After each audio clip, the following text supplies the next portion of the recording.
something is happening in our world. The masses of people are rising up, and wherever they are assembled today, whether they are in Johannesburg, South Africa, Nairobi, Kenya, Accra, Ghana, New York City, Atlanta, Georgia, Jackson, Mississippi, or Memphis, Tennessee, the cry is always the same: we want to be free. I'm five-time world Memphis karate kickboxing champion Anthony "Amp" Elmore. You just heard Martin Luther King in his last speech in Memphis on April 3rd, 1968, mention Johannesburg, South Africa. You see me with the South African ambassador. He also mentioned Accra, Ghana. You see me with the Ghana ambassador. And years ago, or just recently, a few years ago, African diplomats from Kenya came to Memphis, to this very house.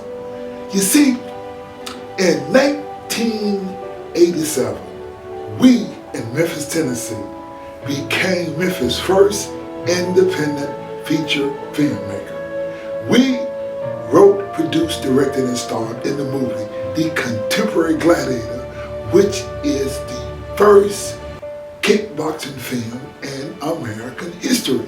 Now, it is because of Memphis white supremacy, racism, and black-on-black racism that I am not known as Memphis' first independent feature filmmaker. You see, Memphis Film Commissioner Lynn Settler, the white film commissioner, extricated our history out of Memphis history.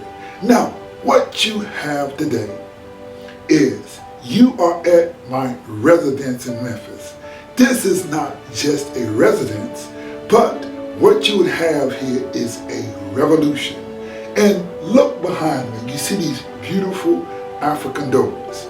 Not only did I make Memphis film history, becoming the first independent filmmaker, but in 1990, my movie played in Nairobi, Kenya, where I was treated royally with a hero's welcome in Kenya. Now, my going to Kenya and Ghana and visiting African nations led me to creating the first all-African home in America. Now, this is significant because right here in Orange Mound in Memphis, Tennessee, this is not only the largest display of African furnishings in America, but this is also the largest trade deal in Africa and within America. You see, in America, you don't see made in African products. And what we're bringing you today is the historical idea of made in Africa products. You see, these beautiful doors that you see behind me were made in Accra, Ghana. So I bring art from Ghana, Kenya, and Africa, and we created an African house, and this is the place. Whereas you see in Memphis, Tennessee, we have a 70% African American population. We have a cotton museum, but there is no place for a black child to come and see the beauty of Africa or get a positive story of Africa. But here, we're going to give you a positive story of Africa because we're going to let you tour the first all-African home in America. Get ready and let me show you around our virtual tour. See, this is significant because we are able, or we want to talk to the African governments to make African furniture and do trade in America. Come on, join me in this tour. Tony. Now, what is your name, sir? Alahaji Ringo. Alahaji Ringo. Yes. Okay, now, you say you're going to make these doors very, very good and precision and factory done for us, right? Yes, I've been doing this work for good 35 years. Okay, well, we're going to take a look. I make frames, doors. Let's go to my... What goes in there now? coming on trying to get this production done. Today is November 1st. How we looking? Huh? Very nice. Yeah, I see you working very hard trying to Very shine. complete the production. Bed. There'll be drawers for storage. And the bed is beautiful. Oh no, so this is the bed, huh? Yeah, with the bed and this thing, the chest drawers and everything else. So it looks very, very beautiful. Beautiful in this thing. We have remodeled our home as a film set for our upcoming film, Rock and Roll, A Black Legacy. We show that Africans can make quality furniture. We are creating a new culture in America, whereas Americans will buy African furniture, and we create jobs in both Africa and America. Women are chief purchasing officer.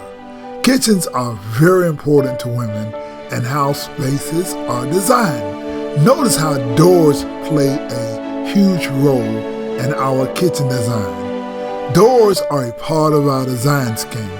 We had a very small space with high ceilings, and we created perhaps the first African design kitchen. We had the African carvers in Ghana to make our kitchen cabinets. Carvers in Ghana carved animals on the doors. Our original colors of the cabinets were brown, and we painted them black and added buttons.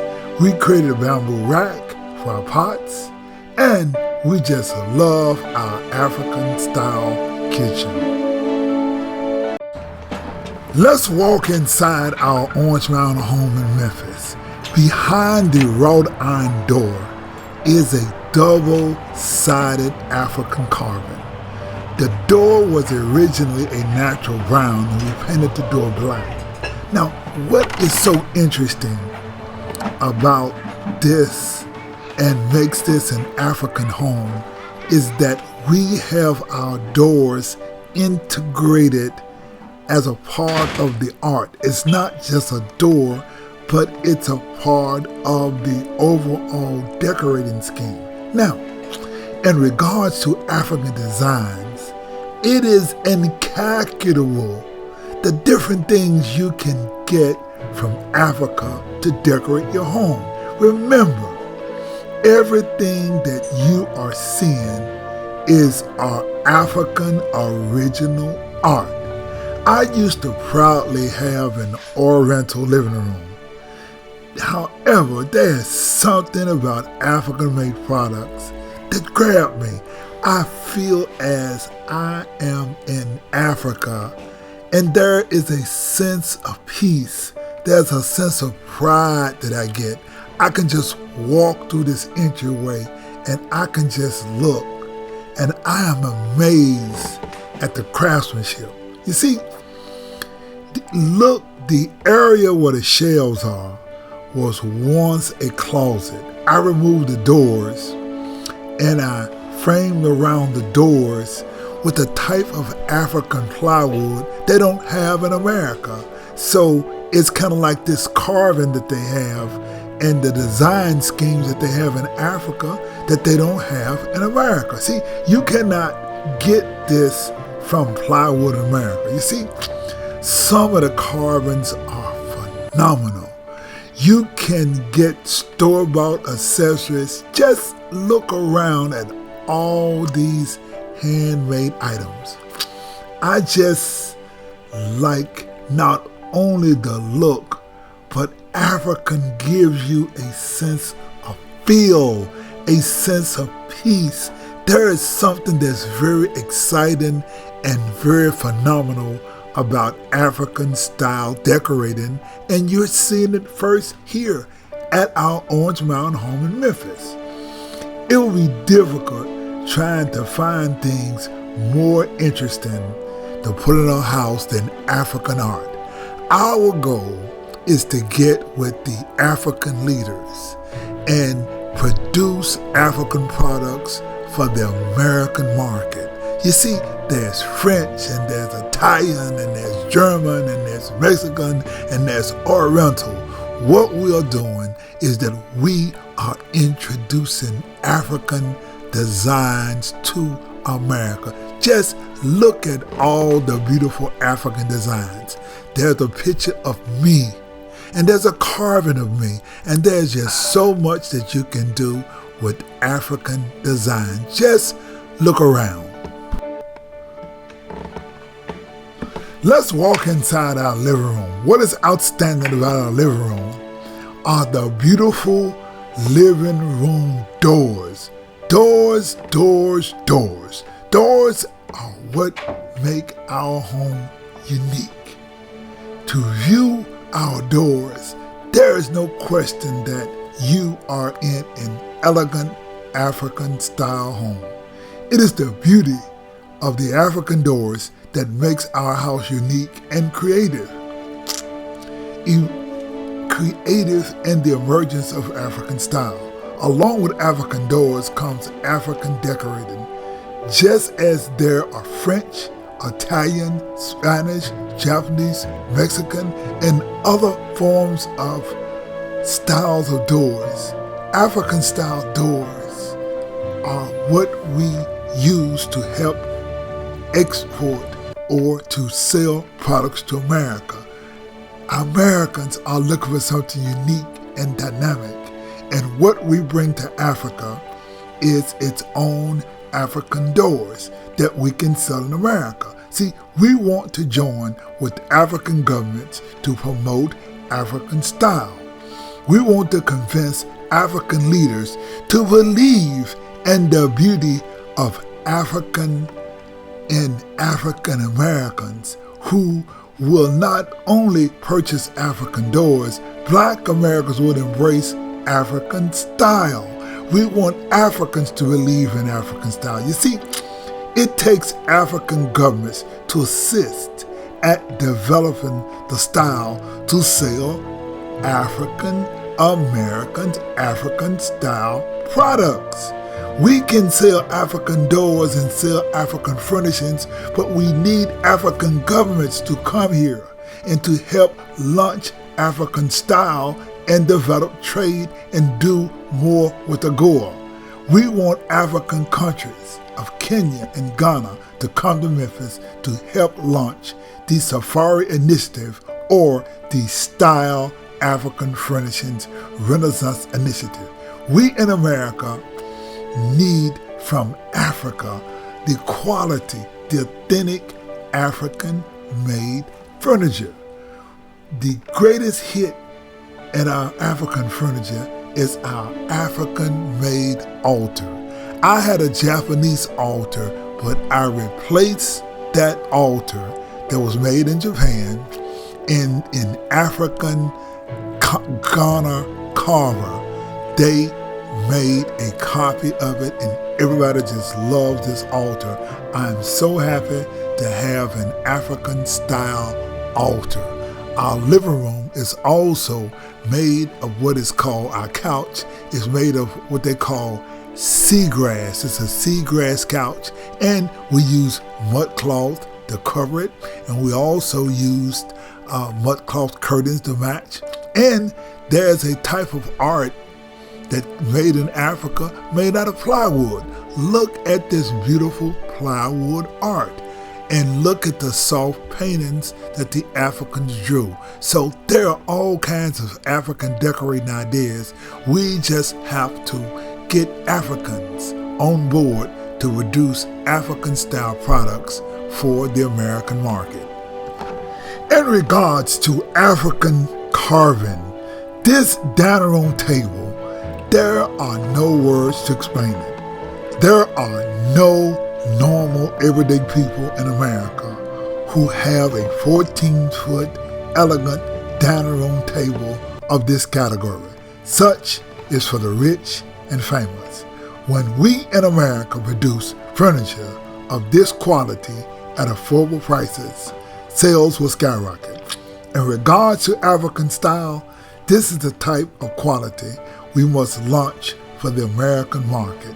To kick off African furnishings, we must produce a better product at a cheaper price. It is in Africa where we can produce elegant hand-carved furnishings that will sell in America. Let's go to our custom African theater room we created almost 20 years ago. This is our version of an African theater room made in the horseshoe style that would seat 15 people around a table. We have the most interesting art. There's a piece I purchased in Ghana from our theater room that is so ugly it is beautiful. We created this room in 2005, whereas we got a flat screen television that was the state of the art 20 years ago. Our TV is pretty well much dated now, but we had our African designers to carve an entertainment center around our television. This is clearly African custom furniture that we designed in bamboo. Our home in Orange Mound is like an oasis in the desert or a royal palace. We have the most African house in America. In honor of Dr. Martin Luther King Jr., who died in Memphis, we lunch in Memphis, in the first planned community in America built for blacks by blacks called Orange Mound, the Made in Africa movement. Whereas we travel to support our family in Africa, we're getting the majority of our furnishings and clothing made in Africa. We are asking, first, the governments of Ghana and Kenya to support, in America, the Made in Africa movement. Our plan is called the Safari Initiative. Safari is an acronym that means Style, African, Family Application, Renaissance Initiative. We're asking the African governments to support the Safari Initiative via coming to the place in America that buys the most African furnishings and clothing. We name Memphis, and we met as our Africa's distribution center, whereas we set up in Memphis the place to distribute African-made products. Our residence at 1035 Sims in Orange Mound is not just a residence. We are a revolution. We are the most African home than any home in America. We have bamboo gates made in Africa. Our home is built on the stucco types in Africa. We have an outdoor style Wakanda African kitchen, dining, and entertainment center. We have bamboo chairs made in Africa. Our stage is a picture of an African that says Africa, the beginning of human life. We have the most African home in America. On our house, there's a picture of Africa, and there's a picture of me with the grandmother, the late grandmother of President Obama, Sarah Obama. If African presidents or Africans visit anywhere in America, they should pay homage to the most African home in America, the Safari House Culture and Educational Center in Memphis.